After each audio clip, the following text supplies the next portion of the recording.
Good day everyone. Um, Welcome sa tutorial ng ating Power BI Financial Dashboard. Um, so, looking at this data, so makikita natin may mga tabs sa baba. No? So, may BBA and partners, month to date, and pipeline, awards, themes, actual currency. So, you can move from one tab to another below these tabs, or you can use this arrow and to move to another tabs. Ayan. So, starting with the BBA and partners, makikita natin na meron ding mga filter sites, no? Ito, filter by cost center, SOF, cluster. So, by the way, ang bawat budget holders and project coordinators, if may access sila, can only have access to the specific SOF that they are assigned, no? So, hindi lahat makikita nila kagaya nito. So, may mga iilan na makakita sa lahat ng performance ng bawat SOF. So, I would like to say an example sa Ms. Teng. Ito yung view niya. Sila Sir Benji. So, yung mga higher managers natin, directors, sila makakita ng buong picture ng dashboard.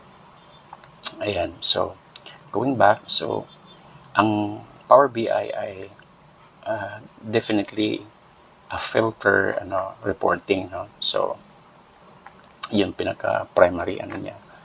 So, ayan, yun nga, meron tayong mga filter for cost centers, SOF, clusters. Itong sa clusters, ayan, ang nakompleto ko lang dito is yung, may mga iba kasi hindi pa na-tag eh. Pero sa BARM, yun, na-tag ko na yan sila. Ayan. Ayan, so bawat bawat selection nyo ng SOF, no, or kung marami kayong na-review, kung ano yung i-select nyo, yun lang yung makikita. Kagaya niyan. Ayan, so when I selected 2435, this is for kids, ito yung makikita, no, na features. Yan, pwede mo ring i-type, no? Ayan, so 724-00937, for example. Ayan, pwede mo din siyang i-select. Ayan. So, ganyan siya. No? So, dito sa ibang mga since konti lang, hindi ko na binigyan ng parang search bar. Parang ganun. Kagaya dito sa SOF na may search bar siya. Ayan. So, dito sa tab ng BBA and Partners, meron ding taas sa taas. May mga tabs din, no? May mga laman ng bawat tabs. For example, itong sa Partners and Sub-Awards, quarterly BBA, ayan. Ayan, quarterly BBA. Ito yung BBA ni local currency 2 months prior to MP, 2 months prior, meaning this is for May, no? BBA in local currency 1 month prior, meaning this is the performance in June, no? Since because we are in July now. Ayan. So this one is the BBA 2 months prior but in donor currency. Ayan. And this one also is 1 month prior in donor currency. Ayan. So, isa-isahin natin ang bawat tabs dito. So, itong partners, no? Itong mga partners, based on sub-awards ito. Yung non-sub-awards, hindi kasali dito. So, ibig sabihin, ano yung mga andito na data? Itong data na ito, column, status, up to this one, ang mga information galing dito ay extracted from EMS. No? Ina-extract sila. Ayan. Itong current year balance, ito yung data na kinuha ko coming from parang EMS minus 521 account, no? So sa Agriso na naman ito na mga data or data from Agriso. So real figures ito. Itong partner allocation, ito yung data coming from Joy na kinakaptured ko to compare, just for comparison with the current year agreement balance. So, ibig sabihin, ang current year agreement balance is the total agreement minus the actual expenses na nabook. Ito yung mga 521, yung mga ganun. Ayan, so definitely ito yun. No? Yung mga life of award, mga 521. Ayan. So, dito na sides, Ayan, makikita kung ilang lahat ng current year active partner, no? Ito, 39 to lahat na may mga sub-awards. At magkano yung current year budget? Itong current year budget, ito yung data coming from the finance focals na piniface nila. Ito yung estimate kung kailan ma-book yung expense ng partner. Hindi yung kailan ma-release. Kaya may mga ano tayo ng mga data nito, yung mga 5 to 100 ng mga releases, no? Para mabangga natin. Itong current year agreement balance, ito yun siya. Ito yun siya na column. Ayan. Tapos ito yung current year allocation. Ito yung supposed to be ito yung kay Joy, no? Yan. Magtaka kayo, 87 dito, pero 80 lang ito. It's because parang may mga code, no, na hindi nag-swap, kaya hindi siya na-associate. Kaya yung counting niya is only based on the what was mayroong mga codes, no. Ayan. So itong year-to-date fund release, the same, no. Ito yan siya. Ayan, 47. So ibig sabihin, ito is just a summary, makita mo yung details, dito siya. Like, ayan, may mga details na yan. Ito yung mga na-release natin na year-to-date figures na this is from January this year up to June. Ayan. Dito naman, ito yung mga transactions, no? Actual transaction date sa GL na na-load natin sa report dito. So, ayan, at ano yung period, no, sa mga transactions na yon. You can just imagine may mga pagkakamali din, no, kasi ang latest transaction is December 2 or ngayon is June pa. So ayan, may mga pagkakamali. Though ma-reclass siya, pero hindi na siya kasi ang formula ko to capture is the maximum date na meron ang GL. So ayan. So dito na part, no, ito yung mga comparison ng current year budget, no, vis-a-vis the year-to-date. So ito yung actual bookings. Ayan. So ito yung budget. Ito naman yung bookings. Ayan. So ayan, pag ganito yung pagtingin natin, ibig sabihin, yung mga projection ng booking ng partner expenses, medyo mababa from January up to maybe up to March. Ayan, mababa siya. But in April, parang humahabol siya and offshoot doon sa projection. So parang kung ako yung magbasa nito, yung mga actual bookings na nangyayari ay higher na dito, parang later na siya nabubook, no? Ayan, so yun yan. So dito man na part, ito naman yung by cost center, no?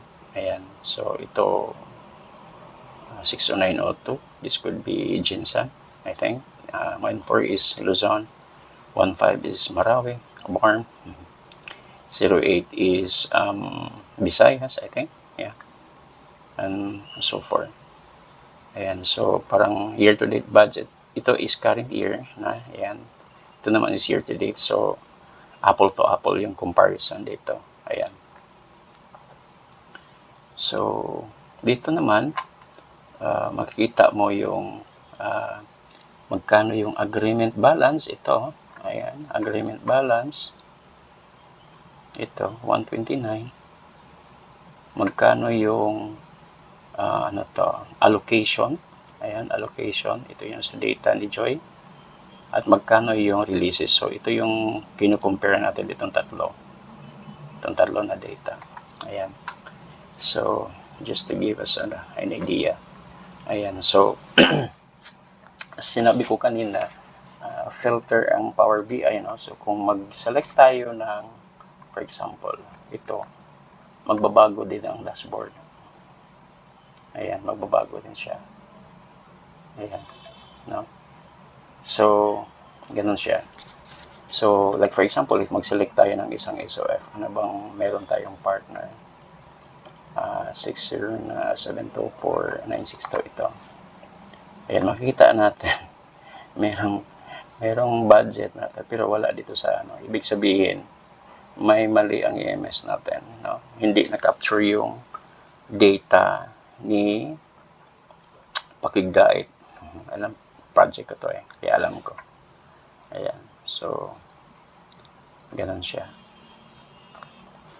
Ayan, so dito sa ibang items, sa ibang tabs, ito naman yung is quarterly, no?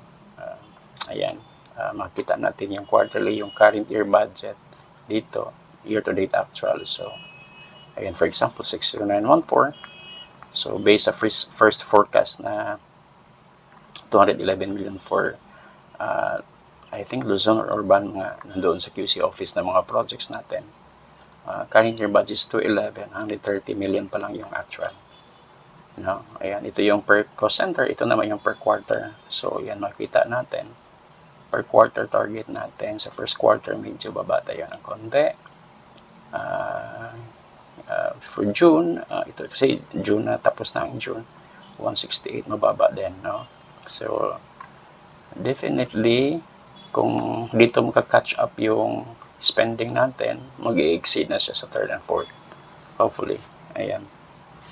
So, dito sa baba naman, ayun, quarterly budget per SOF. Ayan, makita budget actual. Ayan, makikita mo dyan. This one is the, I think this is the variance. Yeah, this is the variance. No? Ayan. So, hindi masyado natin tinitinan to. So, ito request lang ito na portion ni Joy. So, dito sa kabila, ito yung BBA, no? Ito yung tinitingnan. Magtaka kayo, bakit naglagay pa tayo ng 2 months prior? Kasi yung nag-start tayo yung mag-develop nito, may mga request na maganda dalawa para para may makita din tayong comparison. No? Ayan. So, yung difference lang naman pag i-compare mo dito is yung color ng So, mapansin mo, iba yung color dito. But you will see na dito, sabi ko, May, ayan, May ito na period, dito June, ayan. So, ayan, makita natin sa performance sa June, tumpak na tumpak halos yung budget and actuals. Noong May, mataas yung actuals natin, but mababa ng mga 3 previous 3 months, no? Ayan. So, dito na side, ayan, makita din natin itong mga year-to-date budget, no? Na an actual, no? Ayan, so apples to apples yung comparison dito, unlike dito na current year versus year to date. Ayan, so makikita natin sino yung mataas na, yun, 99% si Tacloban, no? So as I've said, co-centers ito. There could be a SOF na Tacloban, but such SOF ay maraming co-center. May co-center for QC, may co-center for so ganun siya. So ito exclusive only for co-centers ng Tacloban, not the project in Tacloban. Ayan. So ayan, so Quezon City, sa performance ng June, itong, I think this is 60900, 60914, I see, 6914 ito. Itong ano na to. So, over, no? Over ang actual kaysa doon sa projected budget. So, dito sa baba, makikita natin yung mga SOF. Ayan, list of SOF. Ayan. Makikita din natin yung magkano yung budget, no? This is in Philippine peso. Magkano yung budget na for that month, magkano yung actual, at ito naman yung variance. Ayan. So, pula-pula siya kasi napaka-thin lang ng variance na maging green, no? Ayan, kagaya niyan, 1 to 3%, no? So, tapos 3 to 4 ata, 3 to 5, I think, 4 to 5, o 4 to 7, basta pag 7 or 8, ayan, mag-ano na siya, red na siya, ayan. So, makikita mo yan. So, ito year to date, and this one is also the life of award actual. Ginawa natin itong life of the award actual para ma-compare natin, no, magkano yung nakolekta. Ibig sabihin, anong perspective ang tinitingnan natin dito?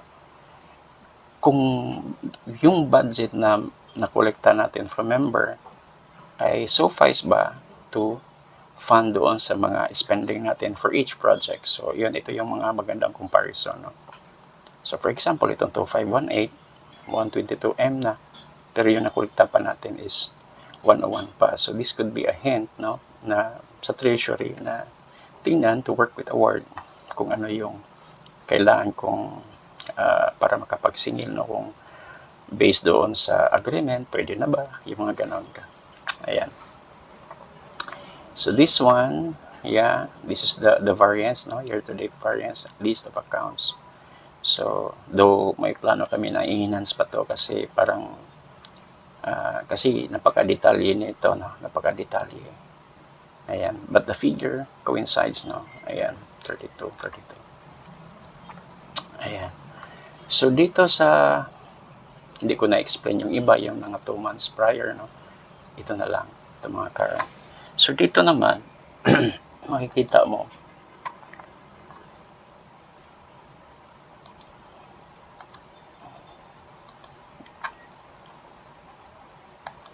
taas pa. Yan, makikita natin. So may mga data dito, no. Ayan, may mga ano yan. So the moment na mag-select tayo ng soft, ayan, mag-a-appear yan. Ano yung pangalan ng SOF? Ayan. So kailangan mo siyang i-select para mag-appear yan. Tapos mag-change din ito. Ayan. Dito yung makikita. So ito naman is in donor currency. Makikita natin na 13. Ano to? 13. Pero actual price mababa.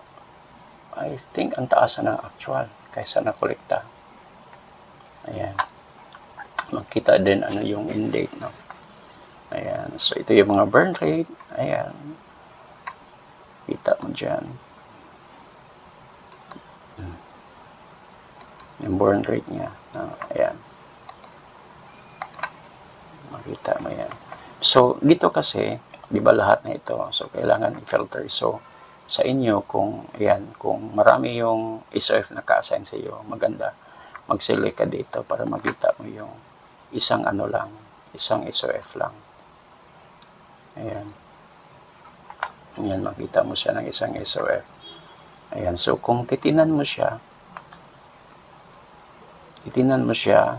ayan, makita mo ano yung DRC, no? DRC ng bawat, ayan, ng DRC ng project.